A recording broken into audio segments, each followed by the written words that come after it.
Pakibukas po ng inyong mga Biblia sa Aklat ng mga Taga-Roma, Kabanatang 8. Romans chapter 8. Romans chapter 8, mga Taga-Roma, Kabanatang 8, talatang 28 hanggang sa mga sumusunod.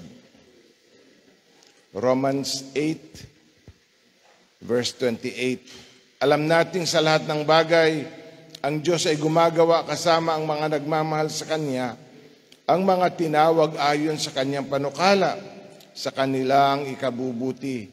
Sapagkat sa mulat mula pa ay alam na ng Diyos kung sino ang sa Kanya, at ang mga ito'y itinalaga niyang maging tulad ng Kanyang anak, at sa gayo'y maging panganay natin siya. Ang mga itinalaga niya noong una ay Kanyang tinawag, at ang mga tinawag niya ay kanya rin pinawalang sala, at ang Kanyang mga pinawalang sala ay Kanya namang binigyan ng karangalan. So magandang umaga po sa inyo lahat. Merry Christmas. Meron po 2 batches ng mga speakers, 4, kasi 4 na satellite. At umiikot kami sa 4 na mga simbahan. May problema lamang tayo kasi ang ating mensahe ngayong Kapaskuhan ay tinatawag na The Order of Salvation. Tinatawag ding The Golden Chain of Salvation, ang kadenang ginto ng kaligtasan. Ito'y tumutukoy sa pagkakasunod-sunod ng pangyayari mula noong una hanggang sa ito'y matapos kapag tayo naroon na sa piling ng Panginoon. Pagkakasunod-sunod. Ang problema, dahil nga hindi naman kami pwedeng, kasi halimbawa number 1, dito ako mag-uumpisa sa number 1. Pero si Leiden, sa Laurel number 2 na siya. At yung Santa Maria number 3 na siya. At yung mga number 4, sa unang gabi pa lamang. Kaya binala ko ngayong umaga na pagdugtong-dugtongin ito. Ang totoo, ang paksa ko ay glorification. Ito na ang huling yugto ng ating kaligtasan. Kaya, pag dudugtong-dugtongin ko at hayaan ninyong pagdugtong-dugtongin din ninyo sa inyong isip. Mahirap yun, dugtong-dugtong, pero mag-uumpisa ka halimbawa sa number 3. Sa halip na mag-uumpisa ka sa number 1, tapos saka mo na lang pagsama-samahin sa isip mo. Siguro parang nagatimpla ng juice, subo muna natin 2 kutsarang tang, tapos asubo natin yung asukal, tapos mainom tayo ng tubig, tapos agay yung gayunin natin. Okay ba yun? Magkasama-sama na rin yun doon. Okay. Ang Pasko ay malungkot sa marami kasi hindi nila alam ang tunay na diwa nito, hindi ba? Kaya pag hindi mo alam ang kahulugan ng Pasko, malungkot ka dahil siguro ang iba ay walang pang Noche Buena, ang iba ay walang pera, ang iba ay walang boyfriend, ang iba ay walang girlfriend, ang iba ay walang regalo. Maraming dahilan para maging malungkot ngayong Pasko, hindi ba? Pag hindi natin isa sa puso ang tunay na diwa nito, sa halip na magdala ng saya ang Pasko pa magiging dahilan kaya kayo malungkot ngayong Pasko. Hindi ba? Sa marami? Hindi ba ang Pasko yung malungkot para sa mga walang pera? Yung kapatid ko, nung naghirap pag magpapasko natakbo sa Batangas kasi may bahay sa Batangas, kako ate magsasama-sama tayo sa Pasko. Ay magdadatingan ng aking mga pamangkin, wala man lamang akong may abot. Kaya magatago na lang ako sa Pasko. Sino sa inyo may balak magtago ngayong Pasko? Hindi kailangan kayo magtago. Kasi ang Pasko ay hindi naman tungkol sa papasko. Iba ang Pasko ng mga politiko. Iba ang Pasko ng mga mangingibig. Iba. Merong isang kakandidato yata, nagpasabi, pwede bagang magpalugaw dyan sa sambang umaga ninyo? Ay sa loob ko hindi. Makukulayan pa kami para sa isang kaldero mo lamang na lugaw. Kaya na namin bilhin yan.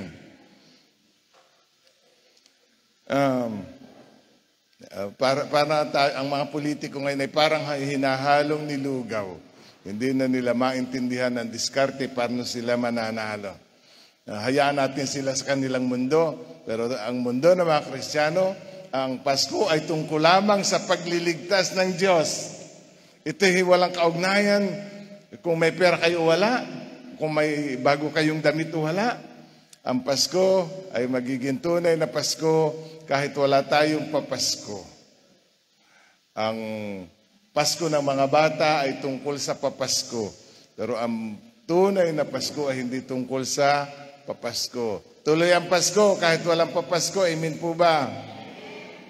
So, glorification. Sinabi ko dito na ang kaligtasan natin ay matagal na ang plinano ng Diyos. Ito ang sabi dito sa verse 28. Ang mga tinawag ayon sa kanyang panukala. Yung panukala po sa Tagalog, plano. Yung panukala ay plano. Ang kaligtasan natin ay plano ng Diyos. Kung babasahin pa natin, sabi sa verse 29, sapagkat sa mulat mula pa'y alam na ng Diyos kung sino ang sa Kanya. Kaya ang lahat ay nagsimula dun sa paunang kaalaman ng Diyos. Yung foreknowledge. Ang ibig sabihin ng foreknowledge, yung fore ay before, knowledge, kaalaman. Ibig sabihin, hindi pa nililikha ang daigdig, hindi pa tayo ipinapanganak, hindi pa nagkakasala ang tao, nakalatag na ang plano ng Diyos para iligtas tayo. Hindi ba yun ikamangha-mangha, mga kapatid? Hindi pa tayo nagkasala, may plano na ang Diyos na iligtas tayo. Kaya ang kaligtasan ay gawa ng Diyos bago pa maging gawa ng tao. Kaya etong golden chain of salvation o order of salvation ay tinatawag din nilang blueprint of salvation. Alam niyo pag nagpatayo ng bahay, mayroong blueprint. Sa blueprint, nakalagay ang pwesto ng mga haligi, kung saan ang mga pader, ang mga divider, ang kusina, ang poso negro, ang lahat ay nakadetalye. Tapos sa unang page pa lamang ay nakadrawing na yung perspective. Yung eksaktong itsura nun, pag siya natapos, kuminsan pati na kulay ng bubong at ng pintura ng bahay, nakalagay na sa blueprint. Ngayon, sino bang masusunod? Architect, engineer, o may-ari? Ang pinakamakapangyarihan sa lahat ay may-ari. Ganon din sa kaligtasan. Sino ang nagmamay-ari ng kaligtasan ng Diyos? Sino ang nagplano ng kaligtasan ng Diyos? Sino ang magsasagawa ng kaligtasan ay ang Diyos. At ang kaligtasan natin ay ayon sa pagiging soberano ng Diyos. Ang ibig sabihin ng sovereign, magagawa ng Diyos ang anumang gustuhin niya. Kaya kung gusto niyang iligtas ka, maliligtas ka.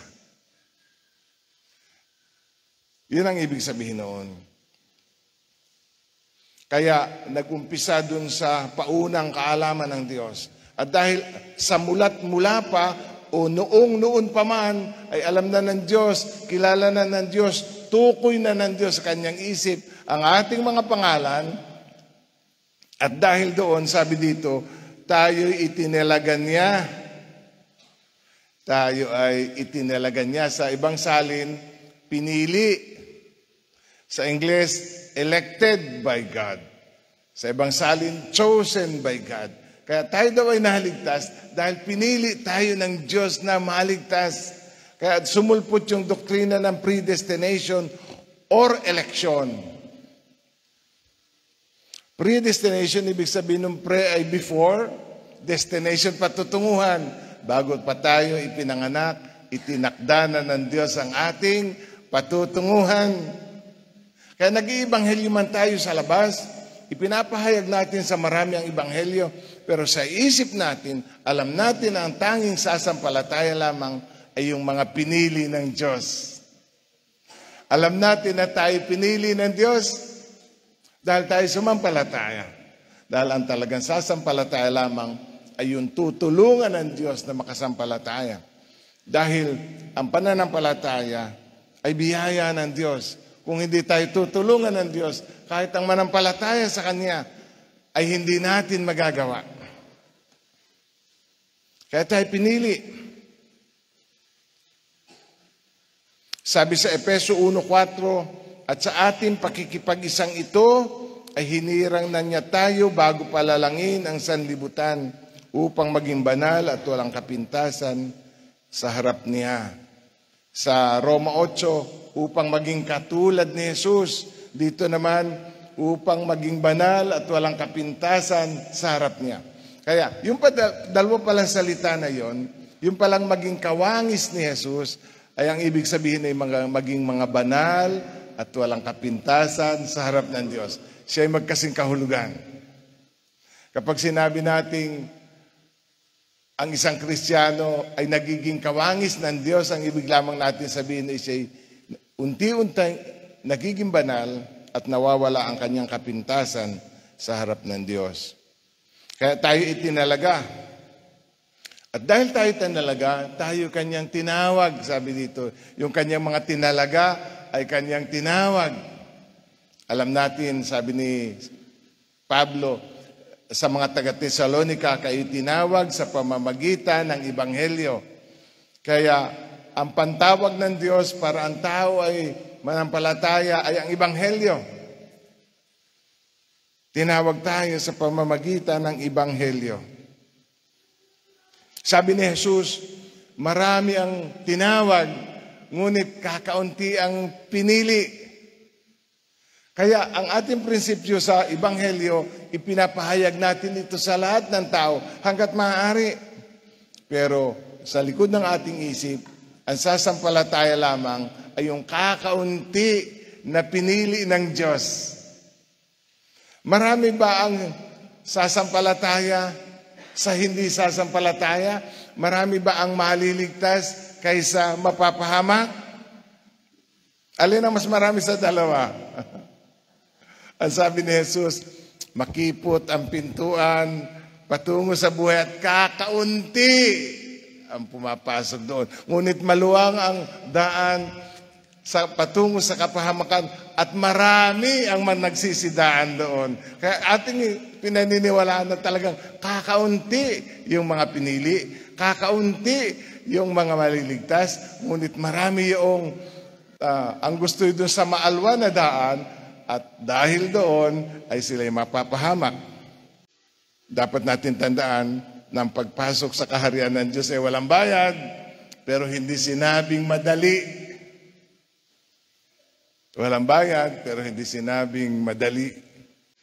Pagkatapos nating mapakinggan ang Ebanghelyo, nakakaranas tayo ng regeneration. Yung tayo ay ipinapakipag-isa ng Espiritu kay Kristo. Kaya isang Kristiyano, isang taong na kay Kristo. Ang sabi ng 2 Corinthians 7:14, kaya't kung ang sino man ay na kay Kristo, siya na isang bagong nilalang. Na kay Kristo. Kaya kapag ka ikaw ay ipinakipagkaisa ng Espiritu kay Kristo, ikay nagiging bagong nilalang. Ganito ang definition ng pagiging born again o regeneration sa aklat na conversion. When the Holy Spirit regenerates us, when the Holy Spirit regenerates us, He instantaneously unites us to Christ. Inapakipag-isa tayo kay Kristo. Inilalangkap tayo kay Kristo. Para hindi mo maintindihan, ay ganito. Yung itlog ng babae at saka yung binhi ng lalaki, kapag yun ay nag-unite, bata yun. Bagong tao yun. Para natin maintindihan ang regeneration. Ikaw at si Kristo ay nagiging isa. At bunga ng pag-iisang yon, isinisilang isang bagong ikaw, bagong pagkatao, bagong kalikasan, bagong pagnanais. At sabi ni Pablo, sila ay nagiging bagong nilalang. New creation. Hindi binabago, kundi talagang bago. Ikaw yun, pero hindi ikaw yun. Ikaw, pero parang hindi ikaw, pero ikaw. Yun ang ibig sabihin ng born again. Ang bago ay yung nasa loob. Parang ballpen na pinalta ng bituka. Dati itim, ginawang pula. Akala mo yun, pero sa loob nun, iba na yun. Nakakapapo ba ninyo ang bagong buhay sa loob ninyo? Kayo lang nakakaalam yan. Pero alam ninyo na may nabago sa inyo dahil yung ayaw ninyo, ngayon ay gusto na ninyo at yung gusto ninyo, ngayon ayaw na ninyo. Hindi na ako ito May pagbabago po sa pag naranasan natin yung regeneration. At dahil tayo binuhay ang Espiritu, nagagawa nating magsisi at sumampalataya. Nung ako'y bagong nag-aaral ng Biblia, ang akala ko ay kapag ikay sumampalataya, ikay nagiging born again. Pero pag-aralan ninyo ang Biblia, tayo binubuhay muna ng Diyos. Nagiging born again muna, kaya ka nakakasampalataya, kaya nagagawa mong magsisi. Ito ang logic. Kung ikaw'y patay, wala kang magagawa kahit ano. Hindi mo magagawang magsisi, hindi mo magagawang sumampalataya dahil ikaw'y spiritually dead. Ano ang ginagawa ng Diyos? Bumababa sa iyong banal na Espiritu, binubuksan ang isip mo, binibigyan ka ng liwanag para maintindihan ang hiwaga ng Ebanghelyo. Ipinapakipag-isa ka kay Kristo, nagagawa mong magsisi at sumampalataya. Kaya yung regeneration, sa ibang salita, ay conversion. Huwag po kayo malilito sa mga definition of terms. Yung regeneration, katumbas din yun ang conversion. Alam yung conversion? Mapunta ka sa abroad, hindi naman pera nga ang dala mo, piso, hindi naman yun inatanggap doon. Hindi pwede. Ina-convert, magkano ang conversion ng dollar? 58. O pag dollar na, maibili mo na yun. Doon yun ang ibig sabihin ng conversion. Pera sa pera, pero ibang pera na yun. Kaya sinasabi kong ikay ipinanganak na muli, ay ikaw, pero parang hindi na ikaw. Kasi ikaw ay converted. Sabi ni Jesus, unless you be converted, malibang kayo'y magbago katulad ng bata. Iyon ang regeneration, maliban daw kayong magbago at bumalik sa na parang kayo'y bata. Hindi kayo paghaharian ng Diyos. Kaya kailangan nating maborn again, kailangan nating makonvert. Kasi yung lumang tao ay hindi pwede roon, kailangan tayong baguhin. Nag-umpisa tayo sa paunang kaalang foreknowledge, and then naranasan predestination and election, and then regeneration or conversion. Pagkatapos nang ikaw ay magsisi at sumampalataya, ikaw ay pinatawad. Ang tawag sa theology, justification. Justification. Para inyo maintindihan kung ano ang conversion, ito ang sinasabi sa Roma 2:4. Romans chapter 2, verse 4. O hinahamak mo ang Diyos sapagkat siya'y napakabuti, mapagpigil at mapagpaumanhin. Hindi mo ba alam na binibigyan kanya ng pagkakataong magsisi at magbagong buhay? Ang pagsisisi sa Biblia, sa bagong salin ay sinaling magbagong buhay. Kaya, para natin maintindihan, ang pagsisisi hindi pangungumpisal. Ang pagsisisi hindi magsabing sorry. Ang pagsisisi hindi naman ibig sabihin pasensya na. Ang pagsisisi ay pagbabagong buhay. Kaya nasabi ni Juan, magsisi kayo at talikdan ang inyong mga kasalanan. Yun ang pagbabagong buhay. Yung inaiwan mo yung dating buhay. Yung inatakwil mo ang masama. Pagbabagong buhay. Pananalig kay Kristo, sinusundan ang pagbabagong buhay na ang tawag natin ay pagsisisi. Pagsisisi. Kaya, hindi talaga nagsisisi kapag walang pagbabagong buhay. May pagbabagong buhay, kaya nagabago ang buhay. Amen? Naintindihan niyo? Bakit nagabago ang buhay? Dahil yung tao ay nagabagong buhay. Natalikod na siya sa kasalanan, inaiwanan na yun. Kung masama, mabuti. Kung baluktot, matuwid. Kung marumi, malinis. Yun ang pagbabagong buhay. Kung madaya, katapatan. Pagbabagong buhay. Nararanasan daw ng isang ipinanganak na muli ang pagbabagong buhay. Dahil binago ng Diyos ang puso niya, kaya nagbabago na rin ang buhay niya. Yan ang ibig sabihin ng born again. Ang ibig sabihin ng born again ay hindi naman magpalit na reliyon mula sa pagiging Katoliko. Born again na. Kaya ay ano na reliyon mo? Born again na. Oo nga, kabilang ka nga rito. Ang tanong ko bagay, ang bagang puso mo'y bago. Umabait ka lamang sadya. Aram ninyo, ang mga taong mababait, napapagkamalan ng Kristiyano kahit hindi. Oo. Kaya iba na talaga yung mabait na papagkamalaan. Pero ang tunay na Kristiyano ay bago sa loob. Nagbabago sila at nagbabagong buhay sila kasi dahil sila may bago ng buhay, hindi na sila pwedeng mabuhay doon sa dati. Ang sabi ni Pablo, kaya kung ang sino man ay nakay Kristo, sila'y bagong nilalang. Ang mga dating bagay ay nagsilipas na. Narito sila'y pawang naging mga bago. Ano ibig sabihin nung sila'y pawang naging mga bago? Ang lahat na nakaranas ng kapanganakang muli ay bago talaga. Entirely different from the old. Isang bagong nilalang. Kaya nakakatanggap at yung mga taong nagsisisi, sila yung pinapatawad, nililinis, pinapaging banal, inaaring banal, pinawawalang sala. Yan ang mga salitang ginamit sa Biblia kapag binabanggit yung justified.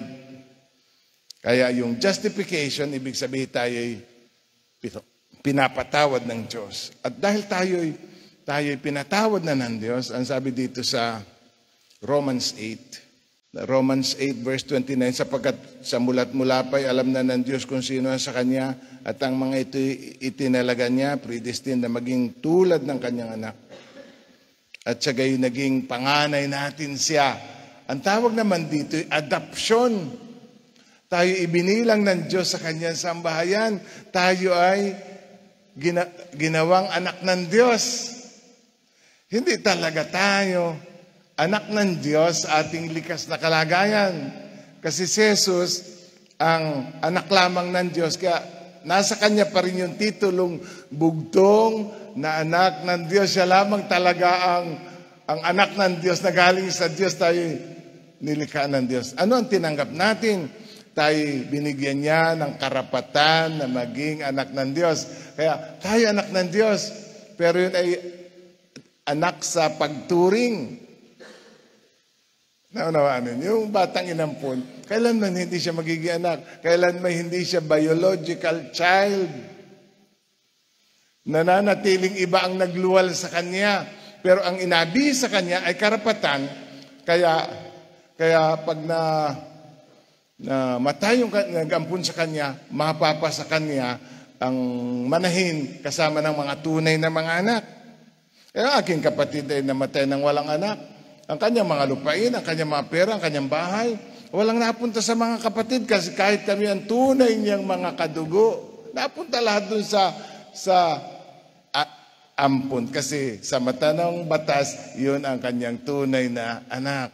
Kaya tayo daw ay ginawang kasamang tagapagmana ni Kristo. Kaya kung ano ang tatanggapin ni Kristo, siya rin tatanggapin natin. Dahil tayo naman ay kapantay ng anak pagdating sa karapatan ng pagiging anak. Amen po ba? So naroon na tayo sa adoption. Pagkatapos ng justification, tayo nakaranas ng pag-aampun ng Diyos. Pagkatapos, susunod naman ito, yung justification. Kapag ikaw ay binilang na sa sambahayan ng Diyos, ikaw naman ay araw-araw ay binabanal ng Diyos. Yun ang sinasabing sanctification. Araw-araw na binabanal ka ng Diyos.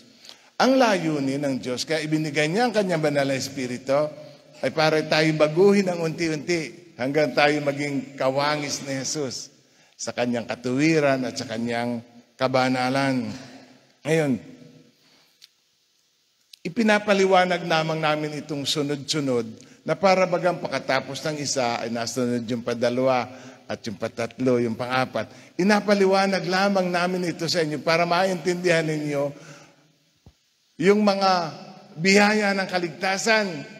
Pero ang totoo, ito'y nangyayari ng isang biglaan lamang. Hello? Huwag niyo ako matulugan. Pinapaliwanag namin parang may step.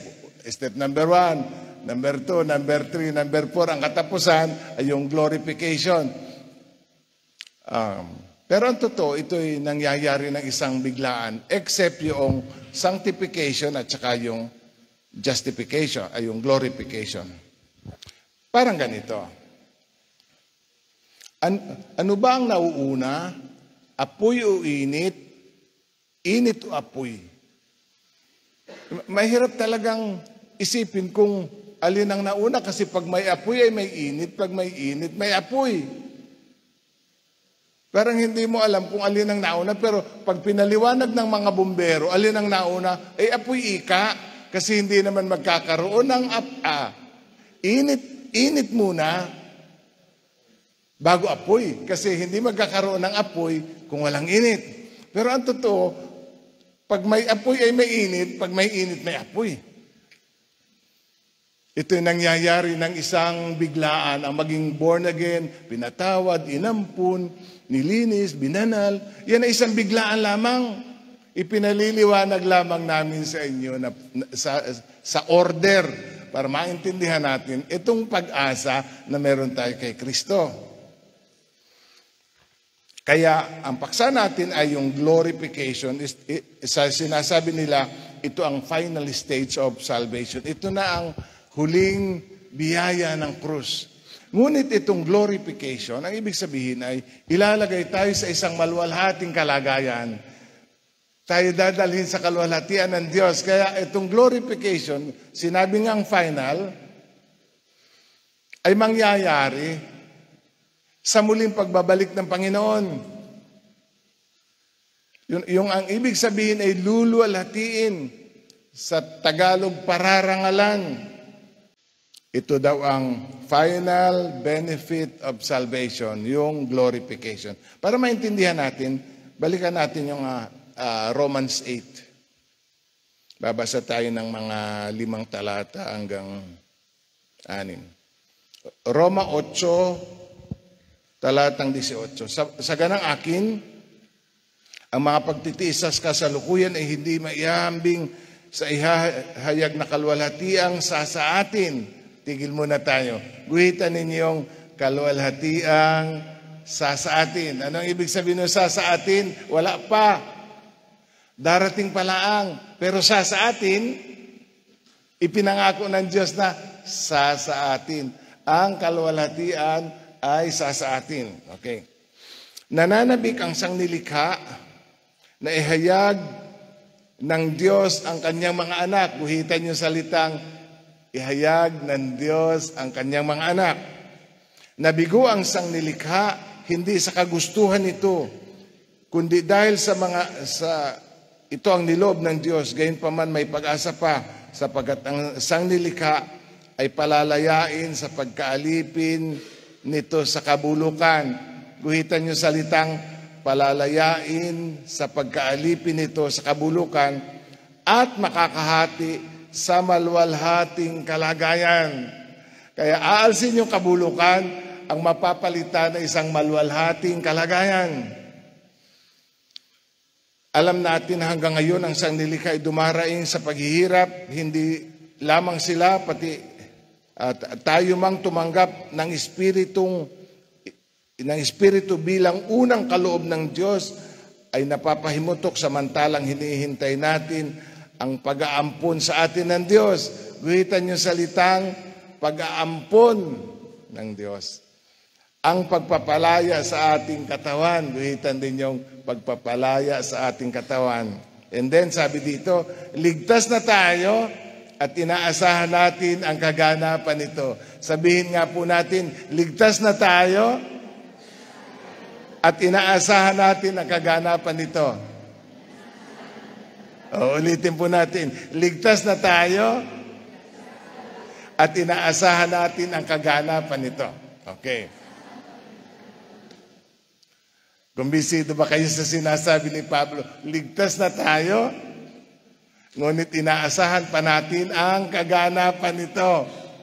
Hindi pa kumpleto.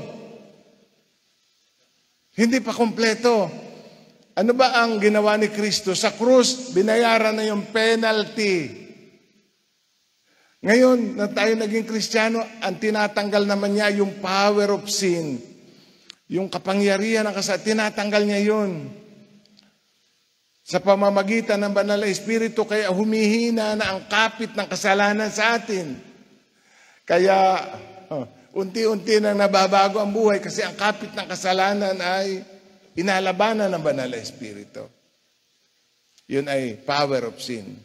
Pero pagdating ng oras, pagdating ng kalwalhatiang sa atin, aalisin naman ng Diyos yung presence of sin. Kaya penalty, power, presence. Sa langit, aalisin na po. Kahit konting bakas ng kasalanan, wala na. Sa atin, at sa kalikasan, kaya sabi dito, ang sanglilikhay napapahimutok, dumaraing ng hirap. Ito daw, nature ay dumadaing ng hirap. Nasumpa pati ang lupa dahil sa kasalanan ng tao. Ang sabi ng Diyos kay Eva at kay Adan, sumpain ang lupa dahil sa iyo. Ba't nasumpa ang lupa? Dahil sa tao. Dahil sa tao. Kaya ang sanglilikha, hindi lamang natin naririnig na dumadaing, pero dumadaing siya. Dumadaing siya sa pagkawasak, dumadaing siya sa pang-aabuso, dumadaing siya. Ngunit pagdating ng maluwalhating kalagayan, ang lahat ay paalalayain sa pagkaalipin. Ang kalikasan, ang ating katawan, ang lupa at ang langit, lahat ng sumpa at basurang idinulot na kasalanan ay papawiin ng Diyos.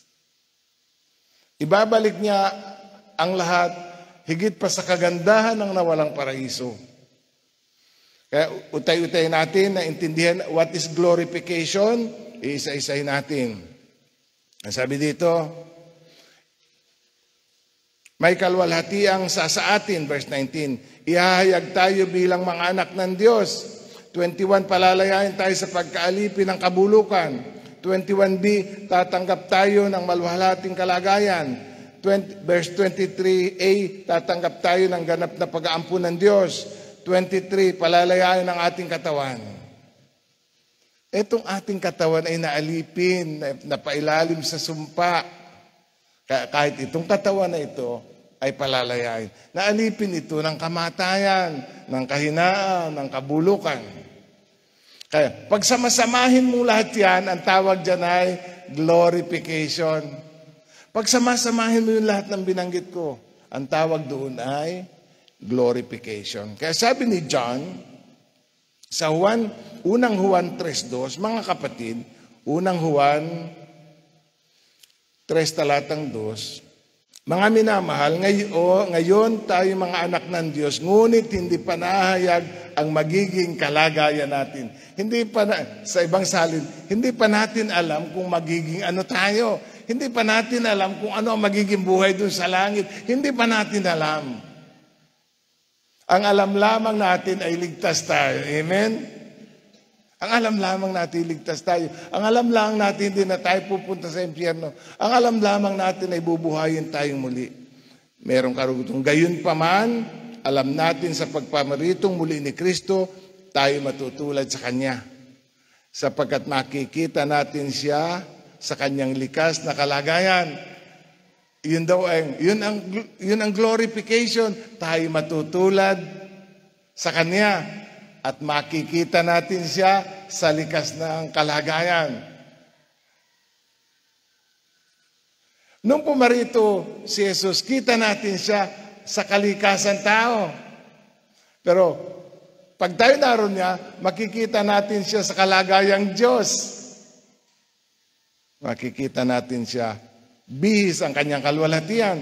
Nung siya'y nagkatawang tao, yung kalwalhatian ay kanyang hinubad. na ganyong alipin. Sa krus, lahat ng kalwalhatian ay hinubad sa Kanya. Hindi lang damit ang hinubad sa Kanya, yung kalagayan niya bilang isang marangal at kapitapitagang hari ay hinubad sa Kanya. Pero darating siya sa Kanyang kalwalhatian. Ngayon, tayo mabubuhay na kasama niya. Bakit kailangan ang pagbabagong yun? Kasi kung hindi tayo babaguhin, kung hindi ibibigay sa atin ang kalwalhatian, hindi tayo bagay sa langit. Kung hindi tayo babaguhin, tayo parang mga dugyot at mga gusgusin, pulubi sa harap ng hari. Hindi tayo bagay na tawaging anak ng hari. Kung hindi ibibigay sa atin kung hindi ibibigay ng Diyos ang kalwalhatian, parang hindi bagay. Alam niyo, may isang talinaga si Jesus na may kasalan at lahat ay nakabihis. Pero napansin nung isa, pumasok, hindi siya nakabihis. Kaya sabi niya, ba't hindi ka nakabihis?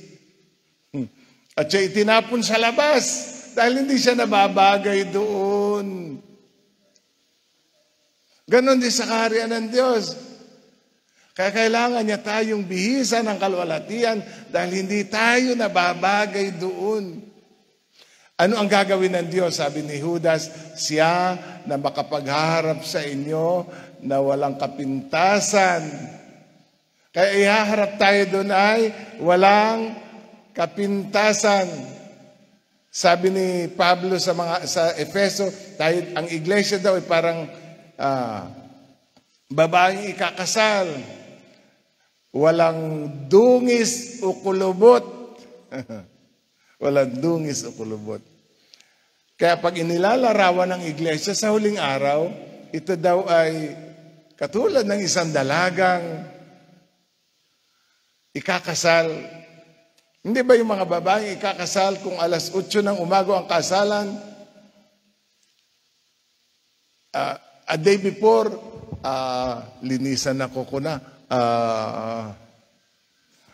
Beauty rest na. Tapos alas 2 sa madaling araw, pagkakandahin na.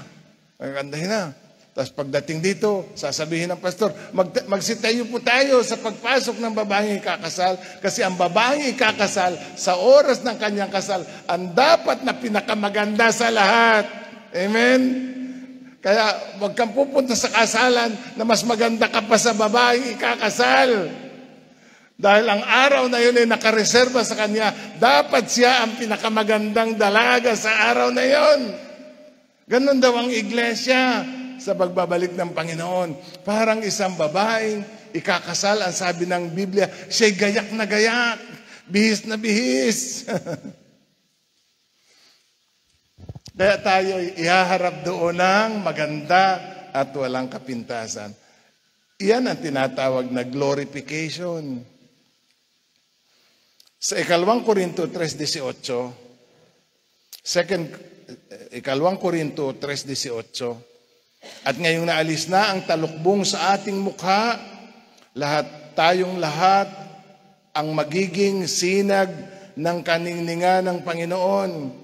At ang kaningningan iyon na nagmumula sa Panginoon na siyang Espiritu, ang bumabago sa ating anyo upang lalong maging mistulang larawan niya. Anong ibig sabihin ng salitang mistula? Mistulang kalarawan niya. Sa Ingles ay transformed in the same image. Ang ibig sabihin ng mistula ay ganong-ganon. Tayo gagawing kawangis ni Jesus ay pagtitingnan tayo ng Ama, ganong-ganon. Yun ang ibig sabihin ng mistula. Gagawin tayong ganoon-ganoon, nakalarawan ni Jesus. Kapag titingnan mo, walang pinagkaiba, ganoon-ganoon sa kanyang katwiran at sa kanyang kabanalan. Hindi ang binago yung ating anyo, ang binago yung ating spirito, nakawangis ni Jesus. Katulad noong sinabi ng Diyos, nalalangin natin ang tao ayon sa ating wangis. Pagdating natin sa langit, tayo magiging ganong-ganon. Tayo pararangalan at bibihisan ng isang uri ng kabanalan. Alam niyo itong talatang ito, ang nagpaliwanag ng kung ano ang kalwalhatian. Basahin ninyo ang Biblia at yung salitang glory ang pinakamahirap ipaliwanag. Paano ko ba idodrawing sa harap ninyo ang glory? Yan isang bagay na abstract. Ngunit isinalin dito sa talata sa 2 Corinthians 3:18, yung glory na kaningningan. Kaningningan. Ang kalwalhatian daw ay kaningningan ng Diyos. Kasi sinabi sa Biblia na ang Diyos ay nananahan sa liwanag na di matitigan. Naintindihan ninyo kung ano ang kalwalhatian? Ang Diyos ay nananahan sa liwanag na di matitigan. Yun ang kalwalhatian. Kaningningan. Ngayon, ang sabi dito, tayo ay magiging sinag ng kanyang kaningningan. Ano ang ibig sabihin ng sinag ng kanyang kaningningan? Hindi tayo tatamaan ng sinag. Tayo magiging sinag. Paano ba natin masabi na tayo babahagi na ng kaningningan ng Diyos? Para ninyo maintindihan, nung si Moises, 40 days and 40 nights na sa Mount Sinai, talaga napakalapit, binalot siya ng presensya ng Diyos. Ano pat sa presensya na yun, nakakausap niya ang Diyos na parang kaibigan. Pagbaba niya, ay nagniningning ang kanya. Hindi siya matingnan ng mga tao dahil ito'y nagliliwanag na parang araw. Kaya sa tuwing kakausapin niya mga tao, tinatakluban niya ng belo ang kanyang mukha. Naunawaan ninyo. Hindi katulad ng liwanag ng buwan. Nagpunta ang mga astronaut, wala naman liwanag doon. Kaya maliwanag ang tingin natin mula sa lupa ay dahil pag tinatamaan siya ng sikat ng araw, nagliliwanag din siya. Lalo na kung kabilugan ng buwan. Hindi ganon, higit pa doon. Hindi tayo tatamaan ng liwanag ng Diyos. Tayo ang magiging liwanag ng Diyos. Kaya sa bagong langit at bagong lupa, sabi ni Juan, bakit walang araw? At ang sabi ng Diyos, wala na talaga ang araw. Sa bagong daigdig, wala na ang araw. Dahil ang liwanag ng Diyos ang magiging parang araw. Amen? Hindi na kailangan ng buwan, ang bituin, ang araw, hindi na kailangan. Dahil tayo'y mabubuhay sa liwanag ng Diyos. Kaya sabi ni Juan, wala na rin gabi, puro araw na lang. Sa bagong daigdig, wala nang araw, kaya wala na rin gabi, puro araw na lang. Dadalhin tayo sa isang kalagayang ganoon. Baka malikot ang inyong isip, di tayo mapupuyat, hindi tayo makakatulog dahil palaging maliwanag.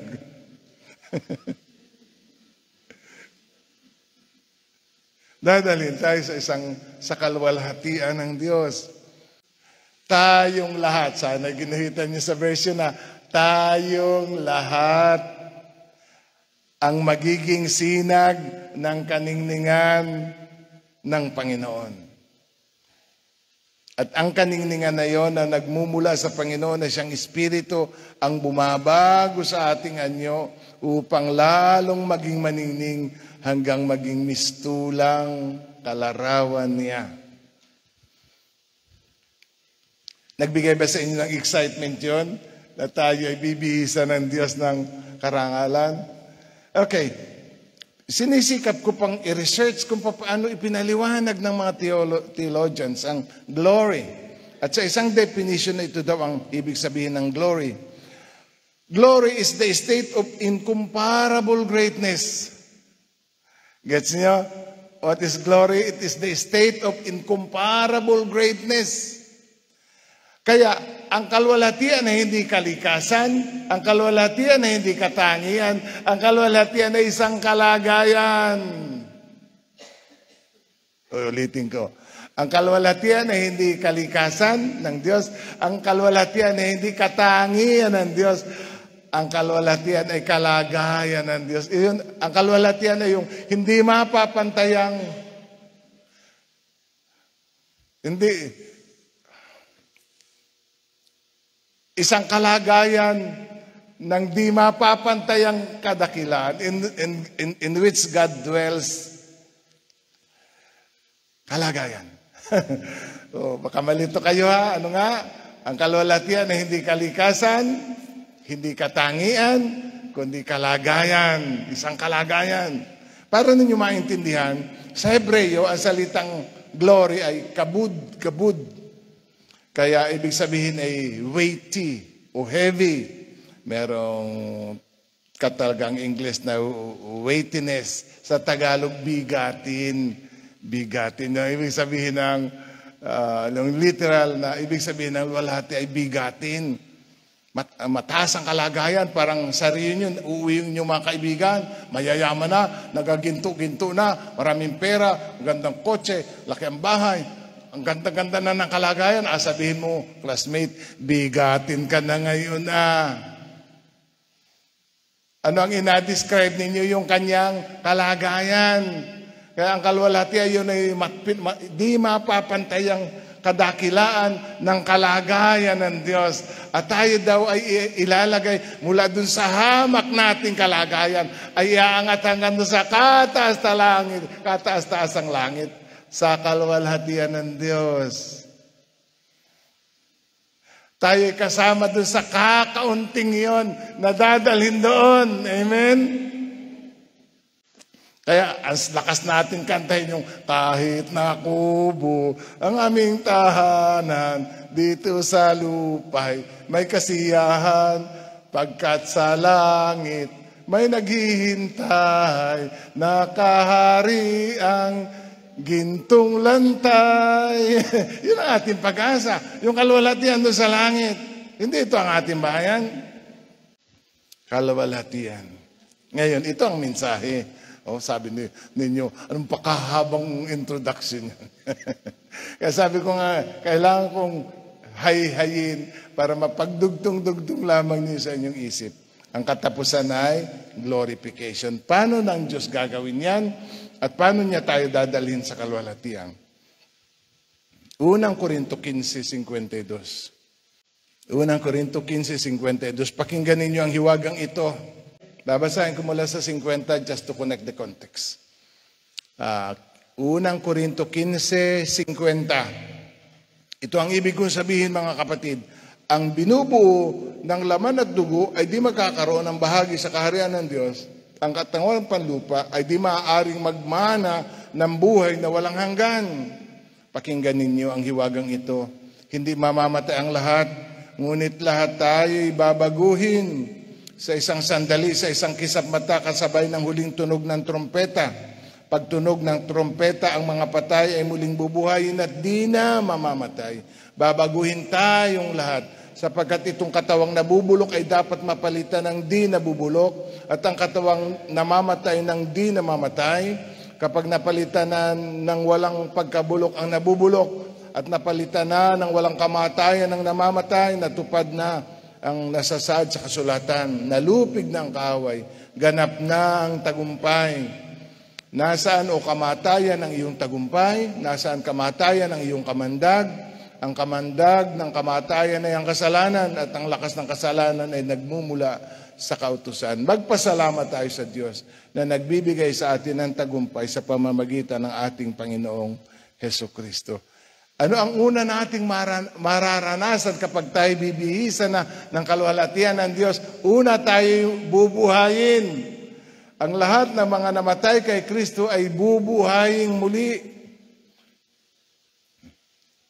At sabi dito, at di na mamamatay. Kaya sa pagiging mortal, agawin tayong immortal.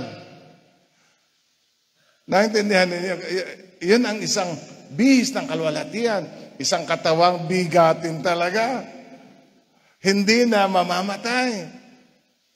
At dahil ito isang kalikasang hindi na maaaring magkasala. Hindi na wala nang possibility na tayo magkakasala pa. Ito'y mas malwalhati sa kalagayan ni Adan Dahil ang potensyal na magkasala ay naroon at nagkasala nga. Alam niyo sa bagong daigdig kung ba't hindi na tayo magkakasala? Dahil si Satanas ay gagapusin at ihuhulog sa dagat-dagatang apoy. Kasama ang lahat ng mga kampo ni Satanas at lahat ng mga taong naging sanhi ng pagkakasala. Kaya sa Biblia, mas maki ang pananagutan noong mga naging sanhi ng pagkakasala. At dahil aalisin na ng Diyos yung mga naging sanhi ng pagkakasala, ang tao ay hindi na maaari magkasala doon. Amen? Masarap kaya mabuhay doon sa wala nang nambubisit sa iyo? Wala na yung mga inaparunggitan mo sa Facebook? Wala na yung mga nagnakaw ng iyong manok? Wala na yung nagpanchismi sa iyo? Aalisin na ng Diyos ang kasalanan at lahat ng mga naging sanhi ng kasalanan. At tayo ay magmamana ng isang katawang hindi na namamatay. Tingnan ninyo sa kailan ito mangyayari sa muling pagparito ng ating Panginoon. Sa Mateo 21:31, ang sabi, pagdating ng anak ng tao, taglay ang kanyang kalwalhatian. Dadating siya, taglay ang kanyang kalwalhatian. Kaya sabi, makikita ng lahat ng tao ang kanyang pagdating. Kung ang kalwalhatian ng Diyos ay nananahan sa liwanag na di matitigan, gaano kaya kaliwanag ang langit sa pagbabalik niya? Na-imagine ba ninyo yun? Kung ang kalwalhatian ng Diyos ay nananahan sa liwanag na di matitigan, kapag nagpakita ang anak ng Diyos sa alapap, at kasi ang sinasabi ni Jesus ay, makikita ninyo ako kung paano akong umakyat, nakikita ninyo ako. Sa aking pagbabalik, makikita rin ninyo ako. Ngayon, taglay ang kanyang kalwalhatian. Ang tanong ko, gaano kaya kaliwanag ang langit? Siguro katulad ng araw, 1,000,000 times. Padalawa. Ano nga ang una? Tayong lahat ay bubuhayin. Padalwa, tayong lahat ay babaguhin. Tayong lahat ay babaguhin. Sa isang kisap mata, ang tinding kapangyarihan na yun ay kung 1,000,000,000 tao ang pupunta sa langit sa isang kisap mata. Mangyayari lahat yun. O tingnan mo nga ang katabi mo sa mata. Tingnan mo kung may muta pa. Okay, tingnan mo ha. At tingnan mo sa mata. Bibilang ako ng 3, sabay-sabay tayong kikisap. Okay, o, tingin. 1, 2, 3. Oh, ganun lang kabilis yun. Isang kisap mata.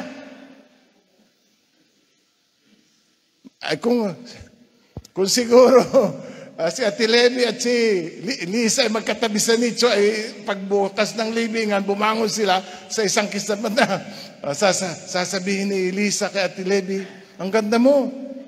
Sasabihin naman ni Ate Lenny, kay Lisa, ang ganda mo. Eh ngayon siguro, pag may magsasabi kay Ate Tessie na, ang ganda ni Ate Tessie, sasabihin naman ng isa, nagagandahan ka na dun. Pero pagdating ng araw, sasabihin ng tao, ang ganda ni Ate Tessie, walang kukontra. Ang lahat ay magsasabing, Amen! Dahil tayong lahat ay babaguhin. Sabi dito, sa binasa natin sa 1 Korinto 15, may katawang panlangit at may katawang panlupa. Iba ang kariktang panlupa at iba ang kariktang panlangit. Kaya tayo babangon ay taglay ang kariktang panlangit. Bakit tayo kailangan baguhin? Kasi ang sabi doon sa talatang 50, etong laman at dugo ay hindi maaaring pumasok doon. Ito hindi maaaring pumasok doon. Kailangan itong baguhin para makapanirahan doon. Kailangan natin ng bagong katawan. Ngayon, hindi papalitan ang katawan. Babaguhin lamang ang katawan. Kasi there is no sense. Walang sense ang resurrection kapag ang babangon pala iba na. Hindi ba? Ano pang kabuluhan nung babaguhin tayong muli? Tapos, ang babangon pala iba na, hindi na pala ikaw yon. Pero ang babangon ay ikaw din. Makikilala ka rin namin kung paanong nabuhay na maguli si Jesus. Nakilala nila ang Panginoon. Sabi nila, ayan ang Panginoon. Kaya pagdating natin doon sa bagong katawan, sa maluwalhating katawan, magkakakilala pa rin tayo. Ngunit aalisin na lahat ng kapangitan, lahat ng kapintasan, lahat ng kabulukan. Alam niyo, kuminsan tayo, amoy bulok. Pagising mo sa umaga, mabaho. Spray ang bibig. Pag mabaho, spray kilikili. Pag hubo na sapatos, sabi ni Pupoy, papambaho naman paa mo. O spray na naman. Lahat natin i-spray. Kasi nag-aamoy bulok. Dahil ito'y katawang nabubulok. Ngunit papalitan ng hindi nabubulok. Ang sabi pa dito, pangit at walang kaya ng inilibing, maganda't malakas ng kanyang buhayin. O sabihin mo, maganda't malakas. Mahina at pangit ng ilibing. O. Mahina at pangit ng ilibing. O, tingin ulit sa katabi at sabihin, may pag-asa pa tayo. Pangit at mahina ng inilibing, maganda't malakas ng muling buhayin. Yun ang kalwalatian. Tataglayin natin ang karikta ng langit, ng kalakasan ng langit, ng immortality of heaven. Tataglayin natin yun.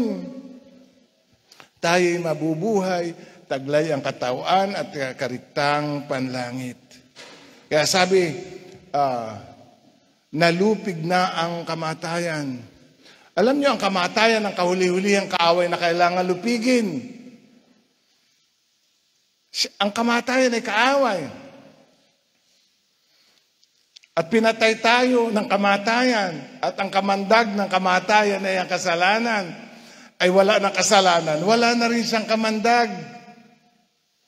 Hindi na niya tayo kayang patayin. Nariyan ang kamatayan pero hindi na niya tayo kayang patayin dahil wala na ang kamandag. Ang sabi ng kasulatan, nasaan o kamatayan ang iyong tagumpay? Nasaan kamatayan ang iyong kamandag? Wala na. Sa pagbabalik ng Panginoon, lulupigin niya ang kamatayan. At ang katawang namamatay ay mapapalitan ng di na mamamatay. Isa ng bagong tayo. Dahil isa ng bagong langit. At isa ng bagong lupa. Ngayon, para i-describe ko lamang sa inyo ang maluwalhating katawan, nananalangin ang mga alagad sa tindi ng takot dahil pinatay nga ang Panginoon at nagkulong sila sa upper room. Sarado ang lahat ng pinto at bintana at si Jesus ay biglang lumitaw sa gitna nila. Gusto kong isipin na sa maluwalhating katawan, tayo nakapaglalakbay ng mabilis. Tayo naglalago sa mga pader. Hindi na tayo nahadlangan na lahat ng mga physical limitations. Kaya gusto kong isipin na sa bagong langit at bagong lupa, hindi na kailangan ng mga sasakyan. Kasi isipin lamang na at 11 na ako mapunta sa Amerika, isang kisap mata na sa Amerika na siya. Gusto kong umuwi doon ako manananghali, naroon na kaagad siya. Kasi hindi na tayo bilanggo ng mga limitasyong ito. Tayo mabubuhay sa isang bagong kalikasan. Ano pa ang taglay ng kalikasang yon? Yung kakayanang matingnan ang Diyos. Dahil sa kasalanan na wala tayo ng kakayanang makita ang Diyos. At ang Diyos ay nagtago sapagkat lubhang makasalanan itong ating mga mata, ayaw ng Diyos na masilayan siya ng ating makasalanang mga mata. Kaya kahit napakabanal ni Moises ay siya nakiusap, Panginoon, pwede ko po bang makita ang iyong mukha? Dahil sa makasalanan ng katawan, sabi ng Diyos, walang maaaring makakita sa akin ang maaari pang mabuhay. Lahat na makakakita sa akin ay mamamatay. Kaya pagka pinayagan kitang makita ang mukha ko, mamamatay ka na ngayon. Kaya sabi ng Diyos, dahil iniibig kita, ilalagay kita sa siwang ng bato. At adaraan ako sa tabi mo, ngunit hindi mo makikita ang aking mukha, makikita mo ang aking likuran.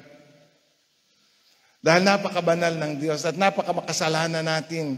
Ngunit sinasabi ng Biblia na sa oras na yon ay makikita natin ang Diyos ng mukhaan. Hindi ba ang mukha ng Diyos ang pinakamagandang tanawin sa lahat? Yun ang pangarap natin, ang makita ang mukha ng Diyos. Kakailangan ni Jesus na magkatawang tao. Kasi sabi ni Jesus, ang nakakita sa akin, nakakita na rin sa Ama.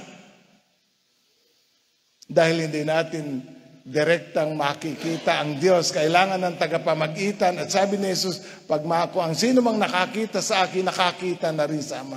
Ngunit sa isang malwalhating kalagayan, makikita na natin siya sa likas niyang kalagayan. Amen po ba? Ngayon, tayo ay may pag-asa sa buhay na ito. Ano naman ang hinihingi sa atin ng pag-asang ito?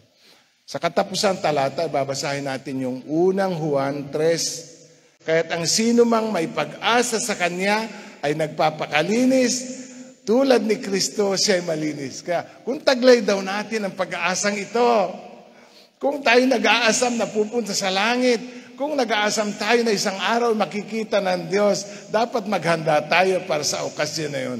Tayo'y magpakalinis ngayon pa. Amen? Kaya paano tayo maghahanda sa muling pagbabalik ng Panginoon, sa pagluluwalhati niya sa atin? Kung taglay daw natin ang ganoong pag-asa, tayo magpakalinis sa buhay na ito. Amen?